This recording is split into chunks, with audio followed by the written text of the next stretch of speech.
आज की इस कहानी से हमारे शर्मीले भाइयों को बहुत सारा नॉलेज मिलने वाला है। हम इस मूवी में जानेंगे कि लड़कियां आपस में कैसी कैसी बातें करते हैं, उनके दिमाग में क्या क्या चल रहा होता है लड़कों के लिए। ये सब हम इस मूवी में जानेंगे, तो अंत तक बने रहिएगा क्योंकि आज कुछ ज्यादा ही मजा आने वाला है। कहानी में पहले की तरह बहुत सारे ट्विस्ट हैं और बहुत ज्यादा इंटरेस्टिंग भी। तो चलिए शुरू करते हैं। मूवी के स्टार्टिंग में हमें दिखाया जाता है हमारी मेन कैरेक्टर, जिसका नाम हमने रखा है घबा रानी, जो एक अमीर घराने से है और वो अपने कॉलेज में अपने प्रोफेसर के दिए लेक्चर से बोर होकर वहां से बाहर निकल रही है।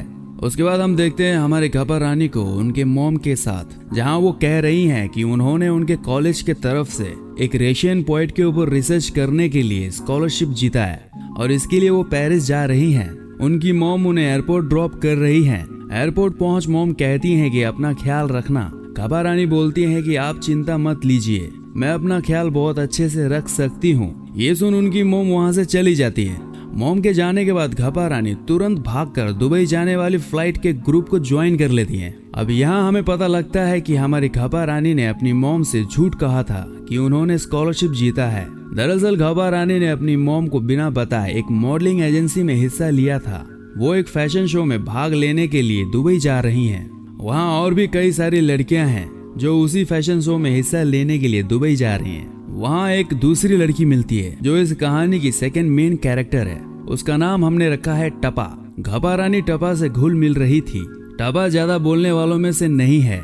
घबा रानी टपा को बोल रही थी कि उसने अपनी मॉम से झूठ बोलकर यहाँ दुबई के लिए आई है और वो ये भी बोलती है कि उसने सही में अपने कॉलेज में स्कॉलरशिप जीता था जिसके लिए उसे पेरिस जाना था। और ये एक इत्तेफाक था कि घबा रानी का झूठ सच हो गया और वो कॉलेज के स्कॉलरशिप को छोड़ फैशन के लिए दुबई जा रही है। घबा रानी बताती है कि उसने 2 साल पहले ही मॉडलिंग एजेंसी में हिस्सा लिया था। अब यहाँ टपा कुछ अजीब सा जवाब देते हुए बोलती है कि ना मैं मॉडल हूँ और ना ही तुम। घबा रानी को ये बात अजीब लगती है। उसे समझ नहीं आता कि उसके कहने का मतलब क्या था। अब यहाँ फ्लाइट का टाइम हो जाता है और वो सब दुबई पहुँच जाते हैं। यहाँ टपा हमारी घबा रानी को बताती है कि उन्हें यहाँ कोई मॉडलिंग के लिए नहीं लाया गया, बल्कि पैसों के लिए उन्हें यहाँ अरब शेखों को खुश करना है। मतलब घबा घब करवाना और बहुत सारे पैसे लेकर जाना। और ये बात सभी लड़कियों को मालूम है सिवाय हमारी घबा रानी के। अब यहाँ घबा रानी सच जानकर काफी शॉक थी, इसीलिए वो सीधे ग्रुप के मैनेजर से बात करती है। टपा वहाँ पर आती है और घबा से पूछती है कि तुम उससे क्या बात कर रही थी। घबा रानी बोलती है कि उसने यहाँ से वापस जाने के लिए पूछा। तो टपा बोलती है फिर उसने क्या कहा। घबा बोलती है कि उसने कहा तुम जा सकती हो, यहाँ किसी के साथ जोर जबरदस्ती नहीं की जाती।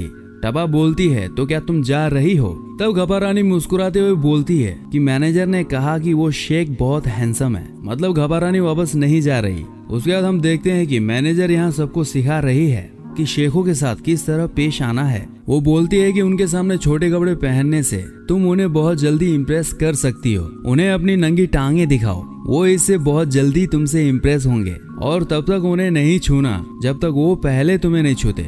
इसकी परमिशन तुम्हें नहीं है, इनके लिए तुम गंदी हो। घबा रानी टपा से पूछती है कि वो तब क्या करे जब उसे किसी शेख के साथ घबाघब करना पड़ जाए। टपा बोलती है कि तुम मैनेजर से पूछ सकती हो। मैनेजर बोल रही थी कि वो तुम्हें कुछ भी दें, वो सब तुम्हारा होगा, सोने, पैसे, ज्वेलरी और सब कुछ, लेकिन कोई उनसे मांगेगा नहीं। वो अपनी खुशी से देंगे और अपना काम खत्म करके तुम वहाँ से निकल जाना। टपा घबा रानी से बोलती है जब तुम्हें घबाघब का मन ना हो तो तुम अपने आप को पीरियड्स बता सकती हो ताकि शेख तुम्हारे साथ कुछ ना कर पाए। टपा घबा से बोल रही थी कि शेखों को टल्ली लड़कियों के साथ घबाघब करना पसंद नहीं, उन्हें होश में रहने वाली लड़कियां पसंद है। उसके बाद दरवाजा खुलता है और कुछ अरबपति शेख वहाँ बैठे हैं अपने हवस भरे इरादों को लेकर। टपा बोलते हैं कि शायद बीच वाला मेन है। घबा रानी बोलती है कि हो सकता है, दिखने में भी काफी क्यूट है। घबा रानी उनके तरफ बढ़ रही थी तब मैनेजर उसे रोक लेती है। घबा रानी अपनी नशीली आंखों से उन्हें देख खड़ा कर देने वाली डांस कर रही थी। मटकते मटकते घबा रानी उनके पास जाती है। शेखों को भी मजा आ रहा था। घबा रानी अपने नंगे टांगों को दिखाते हुए मटक रही थी। वो बीच वाले शेख के गोद में जाके बैठ जाती है। शेख उसे घबाघब के लिए पूछता है। तब घबा रानी बोलती है कि उसका पीरियड चल रहा है। तब मैनेजर बाहर आकर गुस्सा होकर उसे बोलती है कि तुमने झूठ क्यों कहा कि तुम्हारा पीरियड चल रहा है। घबा रानी कहती है कि सच में मेरा पीरियड्स चल रहा है। मैनेजर उसे अपना पैर दिखाने के लिए बोलती है और घबा रानी दिखा भी देती है। और सच में पैड पर ब्लड लगा हुआ था। मतलब घबा रानी सही कह रही थी, या शायद उसने रंग लगाया होगा। मैनेजर बोलती है कि तब तुम्हें मटक मटक के अपना गांड उनके सामने हिलाने की क्या जरूरत थी। घबा रानी बोलती है कि वो थोड़ी क्यूरियस थी। मैनेजर बोलती है कि तुम्हारी वजह से आज सभी लड़कियों को वापस भेजा गया, किसी को कुछ भी नहीं मिला। उसके बाद हमें दिखाया जाता है हमारी घबा रानी को टपा के रूम में, जहाँ एक और लड़की है जिसका नाम हमने रखा है चू।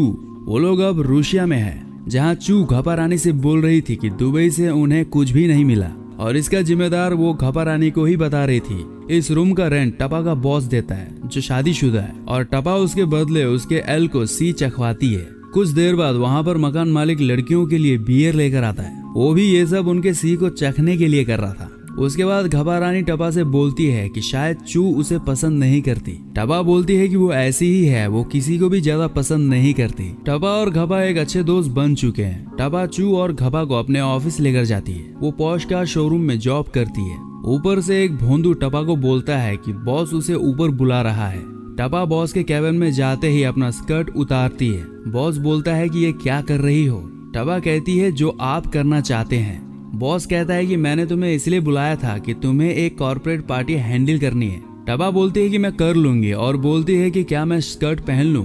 बॉस उसके नंगे टांगों को देखने लग जाता है। बाहर चू घबा रानी को एक कार दिखाते हुए बोल रही थी कि उसके बॉयफ्रेंड ने सेम ऐसा कार गिफ्ट करने का वादा किया है, और बोलती है कि टपा ऊपर बॉस के साथ घबाघब कर रही है, इसीलिए उसे इतना टाइम लग रहा है। टपा नीचे आकर बताती है कि उसके बॉस ने एक शानदार कार की टेस्ट ड्राइव करने की अनुमति दे दी है। ये सुन चू बहुत खुश हो जाती है क्योंकि उसे कार बहुत पसंद है। कार टेस्ट में भोंदू भाई भी साथ जा रहा है। चू कार चला रही है और पीछे भोंदू टपा के साथ मजे ले रहा है। भोंदू टपा को अपने रूम लेकर जाता है और वहाँ पर टपा टप करने लग जाता है। बाहर घबा चू से पूछती है कि टपा का ऑलरेडी उसके बॉस के साथ चल रहा है, तो भोंदू के साथ टाइम पास क्यों कर रही है। चू बोलती है कि शायद उसे दो एल लेना पसंद है। घबा कहती है कि उसे किसी एक के साथ होना चाहिए। चू कहती है कि भोंदू उसे प्यार करता है। घबा कहती है फिर उसका बॉस। चू कहती है कि वो सिर्फ उसका बॉस है। यहाँ दोनों एक दूसरे की कमी पूरा कर रहे हैं। उसके बाद रात को हम देखते हैं कि घबा रानी अपनी माँ से वीडियो चैट कर रही है। उसकी माँ उसे पूछती है कि इतने दिन तक उसने कॉल क्यों नहीं किया। तब घबा बहाना लगाते हुए बोलती है कि उसका लैपटॉप खराब हो गया था। उसकी माँ पूछती है कि क्या तुम्हारे विंडो से एफिल टावर दिखता है। उसकी माँ को अभी भी यही लग रहा है कि घबा अभी पेरिस है। तब घबा झूठ बोलते हुए कहती है कि पेरिस बहुत बड़ा है, यहाँ से नहीं दिखता। उसके बाद अगले दिन तीनों एक शानदार होटल में जाते हैं, वहाँ खूब एंजॉय करते हैं। यहाँ टपा एक रईस आदमी को पटाना चाहती है। वो इंसान बहुत रईस है और उससे मिलना इतना आसान नहीं है। टपा उसके बॉडीगार्ड को कुछ पैसे देती है ताकि वो बॉडीगार्ड उसे उस रईस इंसान से मिला दे। बॉडीगार्ड बोलता है कि इसे तुम्हारे हाथ कुछ नहीं लगने वाला क्योंकि वो इंसान बहुत सख्त है, आसानी से तुम्हारे जाल में नहीं पड़ने वाला। टपा कहती है कि मैं तुम्हें काम के लिए पैसे देती हूँ, ना कि तुम्हारे एडवाइस के लिए। फिर वो बॉडीगार्ड टपा को कुछ ड्रग्स देता है। तीनों ड्रग्स लेते हैं और घबा रानी बाहर आकर एक आदमी को इशारे देती है। उस इंसान का नाम हमने रखा है चौधू भैया। चौधू भैया उसके पास आकर पूछता है कि क्या तुम बोर हो रही हो। घबा कहती है कि वो मजे ले रही है। घबा उसके साथ पब जाने के लिए तैयार हो रही थी। टपा कहती है कि तुम्हें उसके साथ नहीं जाना चाहिए।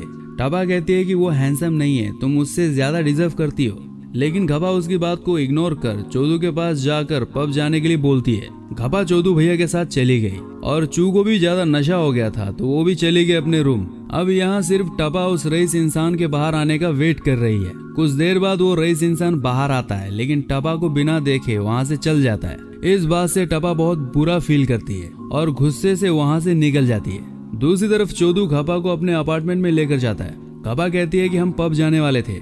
चौधू बोलता है कि उसके अपार्टमेंट के अंदर भी पब है। यहाँ पर घबा समझ जाती है कि चौधू उसके साथ घबाघब करना चाहता है और उसी के लिए यहाँ लेकर आया है। वो उसे मना कर वापस आना चाहती है। चौधू रीजन पूछता है। घबा कहती है कि तुम हैंडसम नहीं हो, तुम वाइट नहीं हो, इसीलिए। चौधू को ये बात सुन बहुत गुस्सा आता है। वो घबा को जबरदस्ती रेप कर देता है। घबा नशे में होने की वजह से वहाँ कुछ नहीं कर पाती। चौधू भैया उसका रेप कर बहुत हंस रहा था। तब वो देखता है कि घबा की हालत सच में बिगड़ रही है। तब वो घबा को उठाता है और उसके फ्लैट में छोड़ आता है। इससे ये बात पता चलता है कि चौधू बुरे होने के साथ साथ वो एक अच्छा इंसान भी है और दोनों जब भी मिलते हैं तो शानदार घबाघब करने लग जाते हैं। अब यहाँ पर घबा रानी अपने मन से करवा रही थी। चौधू कोई जोर जबरदस्ती नहीं कर रहा था। दोनों एक दूसरे की जरूरत पूरा कर रहे थे। घबा अपना सी चखवा रही थी और उसके बदले चोदू घबा की जरूरतों को पूरा कर रहा था। और एक रात टपा और घबा अपने रूम पे आती हैं तो वहाँ देखते हैं कि सारा सामान इधर का उधर बिखरा हुआ है और चू वहाँ पर बैठ रो रही है। तब यहाँ हमें पता लगता है कि चू के बॉयफ्रेंड ने उससे ब्रेकअप कर लिया है और उसका बॉयफ्रेंड जो कार गिफ्ट करने वाला था अब उसको नहीं मिलेगा। वो दुखी थी कि अब उसको कार नहीं मिलेगी। तब घबा रानी चोदू भैया से मिलती है और उसे कार गिफ्ट करने के लिए बोलती है। चोदू भैया बोलता है कि तुम अपने औकात से ज्यादा मांग रही हो। घबा रानी बोलती है कि वो अपने लिए नहीं अपनी फ्रेंड के लिए मांग रही है। चोदू भैया वॉशरूम चल जाता है और घबा रानी वहाँ अपनी माँ को देखती है जो अगले टेबल पर बैठी है। उसे देख घबा रानी फटाफट नीचे छुप जाती है। चोदू भैया आता है और पूछता है क्या कर रही हो। घबा रानी बताती है कि पीछे मेरी माँ बैठी है इसीलिए मैं छुप रही हूँ। चोदू बोलता है कि क्या तुम्हारी माँ तुम्हें किसी आदमी के साथ डिनर करने नहीं देती। तब घबा रानी बताती है कि ऐसा कुछ भी नहीं है, बात यह है कि उन्हें लगता है कि मैं पेरिस में हूँ, मैंने उनसे झूठ कहा था इसीलिए छुप रही हूँ। तब चोदू भैया मजे लेते हुए बोलता है कि अगर तुम टेबल के बाहर आ गई तब मैं तुम्हें कार गिफ्ट कर सकता हूँ। घबा रानी ये बात सुनते ही वो बाहर आ जाती है। तब उसकी माँ उसे देख लेती है लेकिन घबा रानी उनके सामने चोदू के साथ बाहर निकल जाती है। उसकी माँ भी बाहर आती है और उसे बोलती है कि तुम घर चलो, लेकिन घबा रानी उनके साथ जाने से मना कर देती है। तब उसकी माँ उसको बहुत डांटती है लेकिन घबा रानी उनको इग्नोर कर चोदू भैया के साथ निकल जाती है। तब चोदू भैया बोलता है कि वो उसके लिए सेकंड हैंड पॉश कार खरीदेगा ना कि न्यू। घबा रानी ये बात सुन खुश हो जाती है और उसके रूम पे जाके उसको खुश करने लग जाती है। तब चोदू भैया बोलता है कि तुम कार के लिए तो मेरे साथ गप नहीं कर रही। वो कहता है कि कहीं तुम्हें मुझसे प्यार तो नहीं हो गया। घबा रानी हंसते हुए बोलती है कि तुम क्या चाहते हो, क्या तुम चाहते हो कि मैं तुमसे प्यार करूं? चोदू भैया बोलता है कि नहीं, मैं भी नहीं चाहता, हमारे बीच में सिर्फ घप का सिलसिला ही चलता रहना चाहिए। तब घबा रानी हंसते हुए बोलती है कि डोंट वरी, मैं तुमसे प्यार नहीं कर रही, मैं भी तुम्हारे साथ सिर्फ घप का सिलसिला ही जारी रखना चाहती हूँ। उसके बाद अगले दिन घबा रानी चू को अपने साथ लेकर जाती है कार शोरूम में। यहाँ पर चू बहुत खुश थी कि उसे कार मिलने वाली है।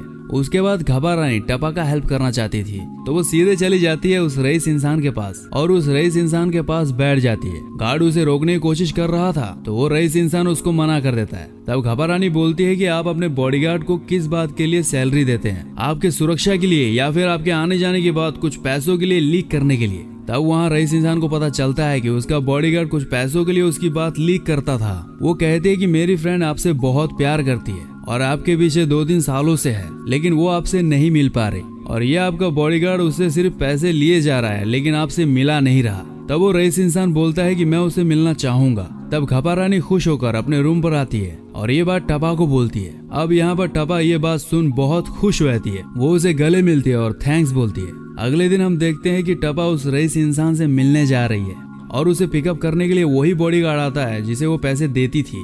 दूसरी तरफ चू एक ड्राइवर के साथ जा रही है कार खरीदने के लिए और घबा रानी अपने रूम पे है। वहाँ पर भोंदू भैया आता है फूल लेकर और वो बोलता है कि मैं टपा से मिलना चाहता हूँ। घबा रानी कहती है कि आप लेट हो गए। अब उसे एक रईस इंसान मिल गया।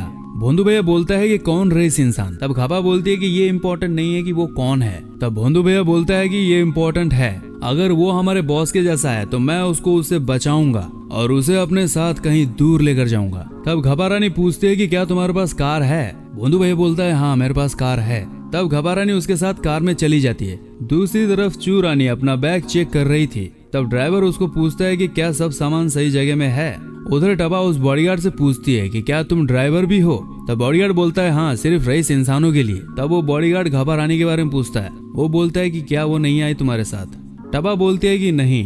तब बॉडीगार्ड बोलता है कि वो बहुत कुछ मिस करने वाली है, किसी ने सोचा था कि तुम एक दिन उस रईस इंसान से मिलोगी। टपा वहाँ पर काफी खुश थी। वहाँ घबा रानी अपना अबॉर्शन कराने के लिए आई है। तब भोंदू भैया बोलता है कि क्या टपा को यह बात पता है कि तुम अबॉर्शन करने यहाँ आई हो? घबा रानी झूठ बोलते हुए बोलते है कि हाँ उसे मालूम है। तब भोंदू भैया उसे टपा को फोन करने के लिए बोलता है। घबा रानी गुस्से से उस पर चिल्लाती है और उसे वहाँ से जाने के लिए बोलती है। भोंदू भैया वहाँ से चला जाता है। वहाँ वो ड्राइवर चू को एक सुनसान जगह पर लेकर जाता है और फोन स्विच ऑफ कर देता है। चू पूछती है कि हम कहाँ जा रहे हैं। अब चू रानी अबॉर्शन के लिए रेडी है। तब वो डॉक्टर को 5 मिनट वेट करने के लिए बोलती है। वहाँ वो बॉडीगार्ड भी अपने कार के सारे विंडोज लॉक कर देता है। तब टपा को भी डाउट हो जाता है कि यहाँ पर कुछ गलत होने वाला है। वो बॉडीगार्ड भी उसको सुनसान जगह पर लेकर जाता है और उसे बोलता है कि आज तुम्हारी वजह से मैं बॉडीगार्ड से ड्राइवर बन गया हूँ। तब टपा बोलती है कि उसने रईस इंसान को उसके बारे कुछ भी नहीं कहा। बॉडीगार्ड कहता है कि घपा की वजह से मेरी बॉडीगार्ड की नौकरी चली गई और मैं ड्राइवर बन गया हूँ। और वो कहता है कि मुझे लगा घपा भी तुम्हारे साथ में होगी, इसलिए मैंने कुछ इंसानों को पैसे देकर यहाँ सब कुछ सेटिंग कर दिया था। अब वो उसे बाहर निकलने के लिए बोलता है और वो टपा का रेप करता है। घपा से डॉक्टर पूछता है कि अब किसका वेट कर रही हो। घपा कहती है कि कोई है, मुझे लगता है कि वो जरूर आएगा, मुझे रोकेगा और इस बच्चे को अपना नाम देगा। और वो जो कह रही थी वो सच भी हो रहा था। वहाँ पर चोदू भैया आ जाता है, लेकिन वहाँ घपा रानी ने अपना नाम गलत लिखवाया था, जिसके कारण वो नर्स घपा के बारे में कुछ बता नहीं पाती। घपा ने अपना नाम उस पोएट के नाम से बदल दिया था जिस नाम से वो पेरिस जा रही थी स्कॉलरशिप के लिए। चोदू भैया को उसका असली नाम नहीं पता था, जिसके कारण वो उससे नहीं मिल पाता और घपा रानी अपना ऑपरेशन करवा लेती है। वहाँ वो ड्राइवर चू को मार देता है और जिस पैसे से वो कार खरीदने जा रही थी वो पैसा सारा ले लेता है। अब इधर टपा के साथ वो लोग बारी बारी से रेप कर रहे थे।